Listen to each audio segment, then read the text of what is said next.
মায়া জগৎ দিব্যশক্তি বাই কালাধর ঠাকুর। এই চ্যানেলে যত ওজা, কবিরাজ, হাকিম, বৈদ্য, আয়ুর্বেদ ডক্টর, চিকিৎসা জগতের সাদর আমন্ত্রিত শিক্ষার জন্য। একমাত্র এই চ্যানেল একটা এমনই চ্যানেল, প্র্যাকটিক্যাল বিদ্যা, যা অভ্যর্থ ওষুধ, যা কাজ করে, এটা এইসব বিদ্যাগুলা তাদের হাতে তুলে দেওয়া হবে। তারা প্র্যাকটিস করে দেখবে, তারা সাক্ষাৎ ফল পাবে। অল্প পয়সাতেও সে রোগীগুলো আপনারা ভালো করতে পারবেন, আপনারা নিজে তৈরি করতে পারবেন আমার কাছে সেই সব বিদ্যা। তো যাই হোক, আজকে নিয়ে এসেছি একটা আমাশা। সে আমাশা একটা হচ্ছে লাল, একটা হচ্ছে সাদা। তো এই আমাশার বিরাম হয় মানুষের, পায়খানা করতে গেলে পরে অনবরত কুতন লেগেই থাকে, মানে পায়খানার থেকে আর উঠতে ইচ্ছে করে না, আর সুখের মতন সে কুত্তি থাকবে, পায়খানা হবে না, ওই একটু একটু আম পড়বে। প্রথম কপের মতন পড়বে সাদা, আবার কাওয়ার কাওয়ার পড়বে লাল, মানে রক্তের সাথেই আসবে। তার মানে আমাদের পেটে পায়খানার দ্বারের ভিতরে একটা জায়গা আছে, আমাদের যেখানে পায়খানাটা জমায়ে থাকে সেই ভিতরে একটা আলসার টাইপের হয়ে যায়, তার থেকে রক্ত নিঃসৃত হয় বা কফ তৈরি হয়। সেই কফের মতন জিনিসটা বেরোয়, অনবরত মুচড়ন থাকে পেটে, পেট মুচড়াবে, কামড়াবে, আপনাকে পায়খানা বসে থাকতে হবে আর ঘন্টায় ঘন্টা পুড়তেই থাকবে।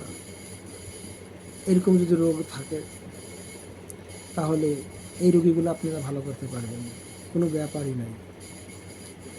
এরকম যদি পেটের রোগের রোগী থাকে তো আপনারা দেখবেন, ওষুধ তৈরি করে দিবেন, তাদের ওষুধ দিলে পরেই কিছু গাছন্তও আছে, এরকম 20-25 রকমের বিদ্যা জানা আছে আমার এই আমাশার জন্য।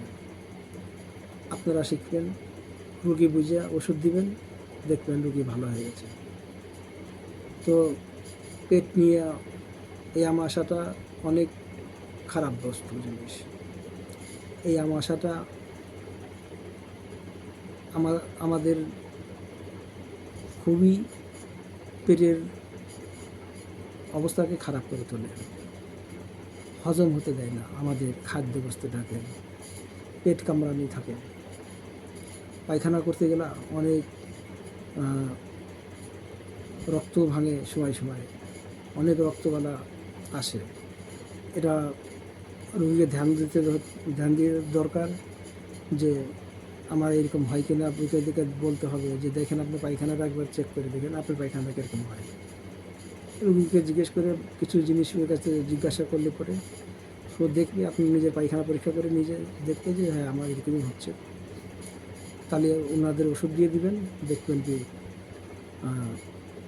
এই আমাশার রোগটা ভালো করতে পারবেন আপনি। একটা রক্ত আমাশা আর একটা আমাশা হচ্ছে সাদা আমাশা, দুটোই ভালো করতে পারবে। আর একটা ভিডিও তৈরি করেছিলেন যেটা অনবরত পায়খানা লেগে থাকে, কোথায় যেতেই পারা যায় না, সেটা আমাশা না, ও এক ধরনের জিনিস, দোষ, বা পেটের ভিতরে কোনো রকম একটা ইনফেকশান আছে যার কারণে এরকম হয়ে থাকে।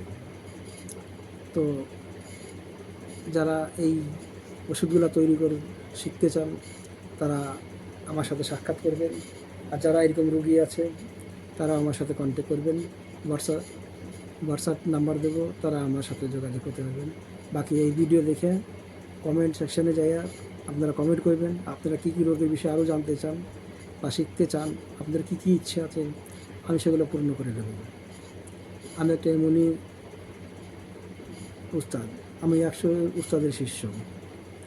আমার ইচ্ছা যে প্রত্যেক যাদের ওজা কবিরাজ আছে তারা পূর্ণ শিক্ষা লাভ করুক, যাতে রুগী দেখে তারা যশ লাভ করতে পারে, 2 পয়সা কামাতে পারে বা রুগীকে ভালো মতন ভালো করতে পারে।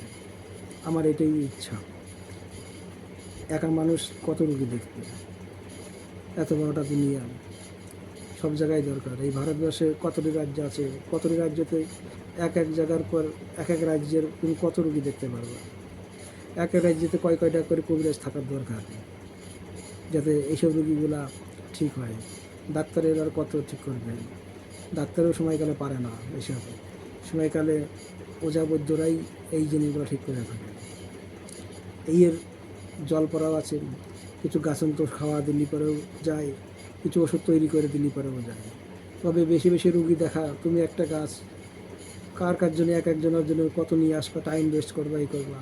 ওর থেকে ভালো তুমি একবারে জিনিসটা বানায় রেখে দিলাম, রুগী আসলো তাকে দিয়ে দিলাম, খাবা বা এরকম খাবা, তুমি ভালো হয়ে যাবা, দেখো যে ভালো হয়ে গেছে।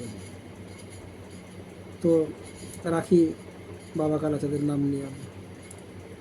আপনাদেরকে ভালো লাগলে পরে ভিডিওটাকে লাইক করবেন, কমেন্ট করবেন, আপনাদের কী কী বিষয় জানার আছে, শেখার আছে, আপনারা কী করেন না করেন।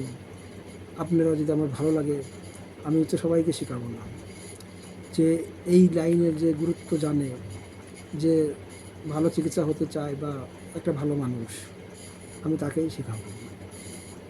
তো যাই হোক, ভিডিওটাকে সমাপ্ত করলাম। জয় বাবা কালাচাঁদ ঠাকুর।